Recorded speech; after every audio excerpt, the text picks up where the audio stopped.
ಅಣ್ಣಾಮಲೈ ಮತ್ತ ಹವಾ ಸೃಷ್ಟಿ ಮಾಡ್ಯಾರ. ತಮಿಳುನಾಡು ರಾಜಕೀಯದಾಗ ಒಂದು ದೊಡ್ಡ ಬಾಂಬ್ ನ ಸಿಡಿಸ್ಯಾರ. திமுக ஆட்சியிலிருந்து போற வரைக்கும் வெறுங்கால ಇದ್ರ ಜೋಡಿ ನಿನ್ನೆಯಿಂದ 48 ದಿನ ಉಪವಾಸನು ಸ್ಟಾರ್ಟ್ ಮಾಡ್ಯಾರ. ಇವತ್ ಮುಂಜಾನೆ ಚಡಿ ಎಟ್ನು ಹೊಡ್ಕೊಂಡ್ರು. ಪ್ರತಿಜ್ಞೆಗಳನ್ನ ನೋಡಿದ್ರ ಪ್ರತಿಜ್ಞೆಗಳು ಸುಳ್ಳಾಗಿದ್ ಇತಿಹಾಸನ ಇಲ್ಲ. ಅಂತಂಗ ಅಣ್ಣಾಮಲೈ ಅವರು ಇಂತ ಒಂದು ಪ್ರತಿಜ್ಞೆ ಯಾಕೆ ಮಾಡ್ಯಾರಪ್ಪ? ಚಪ್ಪಲಿ ಹಾಕಂಗಿಲ್ಲ ಅಂತ ಹೇಳಿ ಪ್ರತಿಜ್ಞೆ ಮಾಡೋದ್ರಿಂದ ತಮಿಳುನಾಡಿನ ಜನರ ಮನಸ್ಸನ್ನ ನೇರವಾಗಿ ಮುಟ್ಟಾಕತ್ತಾರ.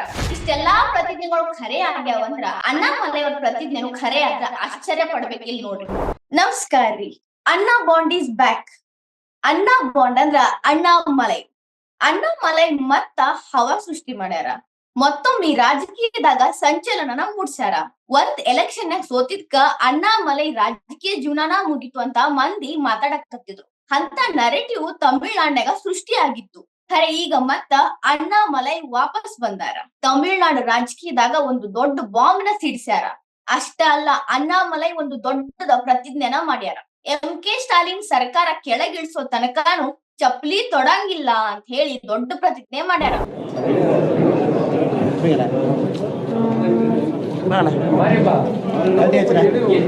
திமுக ஆட்சியிலிருந்து போற வரைக்கும் வெறுங்கால மக்கள்கிட்ட கோரிக்கை வைக்கிறோம். நீங்க பாத்துங்க, நாங்க திரும்பி எலெக்ஷன் பணம்லாம் கொடுப்பாரு. நீ 1000 கோடி கூட வீட்டு திறக்க எல்லாம் பணம் கொடுக்காம தான் மறுபடியும் எலெக்ஷன் நிற்போம். என்ன வேணுமோ பண்ணி இன்னி சரி போடுறது கிடையாது. திமுக ஆட்சியிலிருந்து வெளியே போற வரைக்கும் வெறுங்கால் தான். இன்னி பாத்துக்கலாம் வாங்க இறங்கும். ಇದ್ರ ಜೋಡಿ ನಿನ್ನೆಯಿಂದ 48 ದಿನ ಉಪವಾಸನು ಸ್ಟಾರ್ಟ್ ಮಾಡ್ಯಾರ. ಇವತ್ ಮುಂಜಾನೆ ಚಡಿ ಎಟ್ನು ಹೊಡ್ಕೊಂಡ್ರು.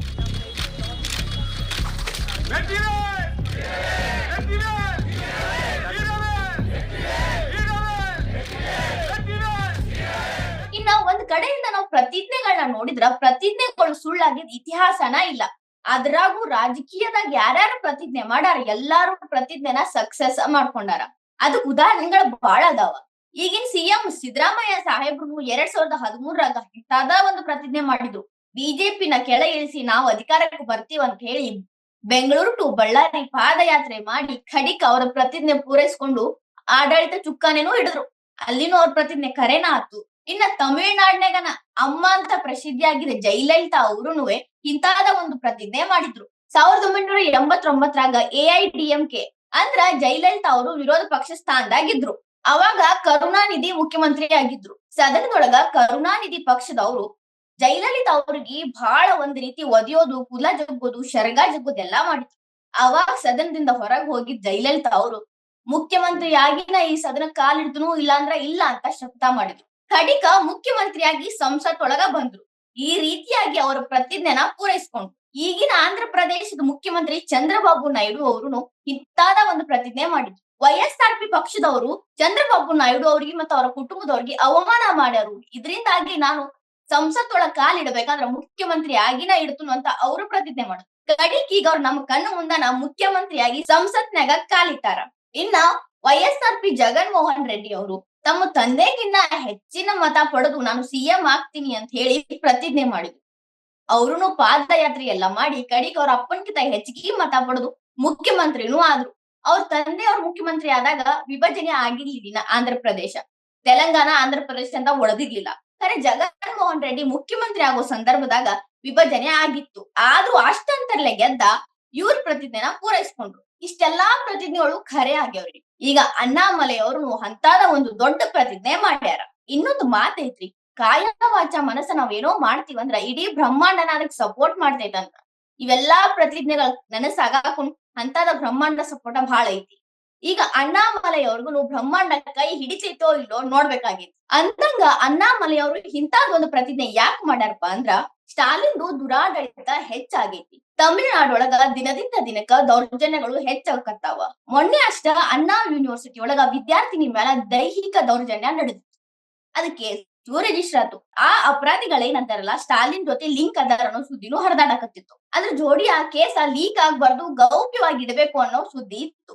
ಆದ್ರ ಆ ಸುದ್ದಿ ಲೀಕ್ ಆಗೈತಿ. FIR ಲೀಕ್ ಆಗೈತಿ. ಆ ಹುಡುಗಿ ಹೆಸರು ರಿವೀಲ್ ಆಗೈತಿ. ಮತ್ತೆ ಏನೇನೆಲ್ಲ ದೌರ್ಜನ್ಯಗಳ ಆಕಿ ಮೇಲೆ ಆಗ್ಯಾವ ಅನ್ನೋದನ್ನು ರಿವೀಲ್ ಆಗೈತಿ. ಈ ರೀತಿ ರಿವೀಲ್ ಮಾಡಿ ಯಾವ ರೀತಿ ಆಡಳಿತ ಮಾಡತ್ತೀರಿ, ಎಂತ ದುರಾಡಳಿತ ಮಾಡಕತ್ತಾರ ಸ್ಟಾಲಿನ್ ಅಂತ ಹೇಳಿ ಅಣ್ಣಾಮಲೈ ಅವರು ಈ ರೀತಿ ಒಂದು ಪ್ರತಿಜ್ಞೆ ಮಾಡ್ಯಾರ. ಅವ್ರನ್ನ ಕುರ್ಚಿಯಿಂದ ಇಳಿಸಿನೇ ನಾನು ಚಪ್ಪಲಿ ಹಾಕ್ತೀನಿ, ಉಪವಾಸನೂ ಮಾಡಾಕತ್ತಾರ. ಇವತ್ತು ಮುಂಜಾನೆ ಚಾಟಿ ಏಟು ಹೊಡ್ಕೊಂಡಾರ. ಇನ್ನೊಂದ್ ಕಡೆಯಿಂದ ನೋಡಿದ್ರ ಬಿಜೆಪಿಗೆ ತಮಿಳ್ನಾಡೊಳಗ ರಾಜಕೀಯವಾಗಿ ಹೋರಾಟ ಮಾಡಾಕ ಬಹಳ ಕಷ್ಟ ಐತಿ. ಯಾಕಂದ್ರ ದ್ರಾವಿಡ ಬೇರುಗಳು ಅಲ್ಲಿ ಅಷ್ಟ್ರ ಮಟ್ಟಿಗೆ ಬೆರ್ಕೊಂಡಾವ, ಅಷ್ಟ್ರ ಮಟ್ಟಿಗೆ ಒಳಗ್ ಹೋಗ್ಯಾವ. ಅದನ್ನ ಕಿತ್ತಿ ಬಿಜೆಪಿ ಪಕ್ಷ ಕಟ್ಟಬೇಕಂದ್ರ ಬಹಳ ಕಷ್ಟ ಐತಿ. ಆದ್ರೂ ಅಣ್ಣಾಮಲೈ ಅವ್ರು ಇಂತಾವ ಕೆಲಸ ಮೊದ್ಲಿಂದನೂ ಮಾಡ್ಕೊತ್ ಬರಾಕತ್ತಾರ. ಹೋದ್ ಸಲಾನು ಪಾದಯಾತ್ರೆ ಮಾಡಿ 1 ಲಕ್ಷಕ್ಕಿಂತ ಹೆಚ್ಚಿಗೆ ಮತ ಪಡ್ಕೊಂಡ್ರು. ಬಿಜೆಪಿ ನೆಲಿನ ಇರ್ಲಿಲ್ಲ, ಅಂತದ್ರಾಗ ಒಂದ್ ನೆಲಿ ಕಲ್ಪಿಸೋ ಕೆಲಸ ಮಾಡುದು. ಈಗ ನೋಡಿದ್ರೆ ಶಪಥಾನ ಮಾಡ್ಯಾರ. ಇನ್ನ ಅಣ್ಣಾಮಲೈ ಅವ್ರು ಈ ರೀತಿ ಎಲ್ಲಾ ಮಾಡಾತಿದ್ ನೋಡಿ ಈ ಮಂದಿ ಏನಪ್ಪ ಡ್ರಾಮಾ, ಹೈ ಡ್ರಾಮಾ ಅಂತೆಲ್ಲಾ ಅನ್ಕೊಳತಿರ್ಬೇಕು. ಖರೆ ಇದ್ರ ಹಿಂದೊಂದು ರೀಸನ್ ಐತಿ. ತಮಿಳ್ನಾಡಿನ ಜನ ಬಹಳ ಭಾವುಕ ಜೀವಿಗಳದಾರ. ಅವ್ರನ್ನ ಸೆಳಿಬೇಕಂದ್ರ ಭಾವುಕವಾಗಿ ಅವ್ರನ್ನ ಸೆಳಿಬೇಕು. ಇದಕ್ಕೊಂದು ಉದಾಹರಣೆ ಅಂದ್ರೆ ಲಂಕೇಶ್ ಅವರು ಹಿಂದೊಂದ್ ಬರ್ದಿದ್ರು. ತಮಿಳಿಗರು ನಾನ್ ನಿನ್ನ ಪ್ರೀತಿಸ್ತೀನಿ ಅಂತ ಹೇಳೋದ್ರ ಬದಲಾಗಿ, ಯಾಕಂದ್ರ ಅವ್ರ ಅಷ್ಟೊಂದು ಭಾವುಕ ಜೀವಿಗಳದಾರ. ಏನ ಮಾಡಿದ್ರು ಅತಿಯಾಗಿ ಮಾಡ್ತಾರ, ಪ್ರೀತಿ ಮಾಡಿದ್ರು ಅತಿಯಾಗಿ ಪ್ರೀತಿ ಮಾಡ್ತಾರ ಅಂತ ಹೇಳಿ ಬರ್ದಿದ್ರು. ಅಂದ್ರೆ ಅವ್ರು ಎಷ್ಟರ ಮಟ್ಟಿಗೆ ಭಾವುಕ ಜೀವಿಗಳಾಗಿರ್ಬೇಕು ನೀವೋ ಯೋಚನೆ ಮಾಡ್ರಿ. ಈಗ ಅಣ್ಣಾಮಲೈ ಅವರು ಭಾವುಕತೆಯಿಂದ ನಮ್ಮ ಮಂದಿನ ಸೆಳೆಯಾಕತ್ತಾರ. ಉಪವಾಸ, ಚಾಟಿ ಏಟು, ಚಪ್ಪಲಿ ಹಾಕಂಗಿಲ್ಲ ಅಂತ ಹೇಳಿ ಪ್ರತಿಜ್ಞೆ ಮಾಡೋದ್ರಿಂದ ತಮಿಳುನಾಡಿನ ಜನರ ಮನಸ್ಸನ್ನ ನೇರವಾಗಿ ಮುಟ್ಟಾಕತ್ತಾರ. ಇನ್ನ ಕೆ ಸ್ಟಾಲಿನ್ ತನ್ನ ಮಗನಿಗೇನೆ ಉಪಮುಖ್ಯಮಂತ್ರಿ ಸ್ಥಾನ ಕೊಟ್ಟಿದ್ದು ಒಂದ್ ಇಶ್ಯೂ ಆಗಿ ಎಲ್ಲಾ ಅಲ್ಲಿ ಒಂದು ಗೊಂದಲ ಸೃಷ್ಟಿ ಆಗೈತಿ. ಅದನ್ನೇನ್ರೆ ಉಪಯೋಗಿಸ್ಕೊಂಡು ಅಣ್ಣಾಮಲೈ ಗೆಲ್ತಾರೆ ನೋಡ್ಬೇಕಾಗಿತ್ತು. ಇಷ್ಟೆಲ್ಲಾ ಪ್ರತಿಜ್ಞೆಗಳು ಖರೆ ಆಗ್ಯಾವಂದ್ರ ಅಣ್ಣಾಮಲೈ ಅವ್ರ ಪ್ರತಿಜ್ಞೆನು ಖರೆ ಆದ್ರ ಆಶ್ಚರ್ಯ ಪಡ್ಬೇಕಿಲ್ ನೋಡ್ರಿ. ಯಾಕಂದ್ರ ಆ ನಿಟ್ಟಿನೊಳಗ ಅವ್ರು ಕೆಲಸ ಮಾಡಾಕತ್ತಾರ. ಈ ವಿಡಿಯೋ ನಿಮಗೆ ಇಷ್ಟ ಆಗಿದ್ರೆ ಲೈಕ್ ಮಾಡ್ರಿ, ಶೇರ್ ಮಾಡ್ರಿ, ಕಮೆಂಟ್ ಮಾಡ್ರಿ. ಇನ್ನ ಇಂತಾವ್ ಹೆಚ್ಚಿನ ವಿಡಿಯೋ ನೋಡಾಕ ಹೊಸದಿಗಂತ ಡಿಜಿಟಲ್ ಚಾನೆಲ್ಗೆ ಸಬ್ಸ್ಕ್ರೈಬ್ ಆಗ್ರಿ.